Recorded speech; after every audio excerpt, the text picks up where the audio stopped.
Nagbabala si House Speaker Martin Romualdez sa mga trader at middleman na nasa likod umano ng profiteering at pagmamanipula sa presyo ng agricultural products sa bansa. Samantala, nakatakda na ring imbestigahan ng Kamara ang umano'y Gentleman's Agreement ng Pilipinas at China. Si Mel Alesmora sa detalye.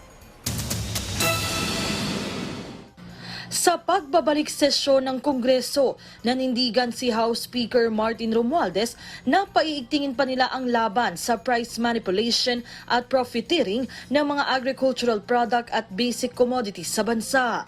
Hinala ng mga kongresista, may mga trader at middlemen umano na nakikinabang dito. The discrepancy between farm gate and retail prices of basic goods is alarming and warrants immediate attention.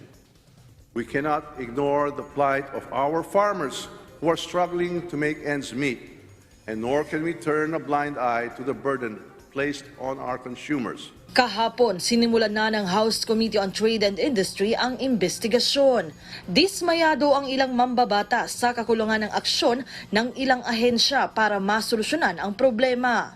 Sa mga susunod na araw, inaasang mas marami pang resource person ang ipapatawag ng komite.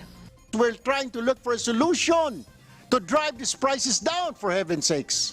Lahat ito tumataas Pantalon lang ho ang bumababa Ang problem kasi natin is not only a short-term issue, it's a systemic long-term issue. Kaya I would apologize kung it's a combination of both short-term and long-term intervention, sir. Wala po akong masabi na very specific na next week bababa na ho yung presyo. But the whole government must address the problem holistically and united how to address the food security problem. Sa isang press conference, sinabi ng liderato ng Kamara na hahabulin nila ang mga nananamantala sa presyo ng mga bilihin.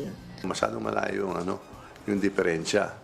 So, i-inquire natin kung bakit ganon. Kung hindi maayos yung explanation, kung masyadong matakaw lang sa kita, sabihin natin, i-moderate nila yan. Kasi kung hindi, talagang agrabyado tayong lahat. At siyempre, may mananagot dyan. Bukod sa presyo ng mataas na presyo ng bilihin, balak na rin ng Kamara na imbestigahan ang umano'y Gentleman's Agreement sa pagitan ng Pilipinas at China. Idinadawit naman dito si dating Pangulong Rodrigo Duterte. Ipapatawag sa Kamara ang gabinete ng dating presidente para lumabas ang katotohanan. May nagsasabi meron sinasabi wala. So dapat malaman natin ano ba talaga at ano ba talaga ang kasunduan noon kasi yun po ang in-invoke ng China ngayon. So legally speaking, if you ask me as a lawyer, that has no force and effect. However, it has created this row. Diba? Nakaroon itong issue. So, we have to ferret out the truth. Dapat malaman natin ano talaga nangyayari para hindi maulit-uli kasi hindi tama. Diba? Anumang panahon, anumang sitwasyon, pagtitiyak ng mga mambabatas, kapakanan ng taong bayan ang kanilang prioridad. Mel Alesmora para sa Pambansang TV sa Bagong Pilipinas.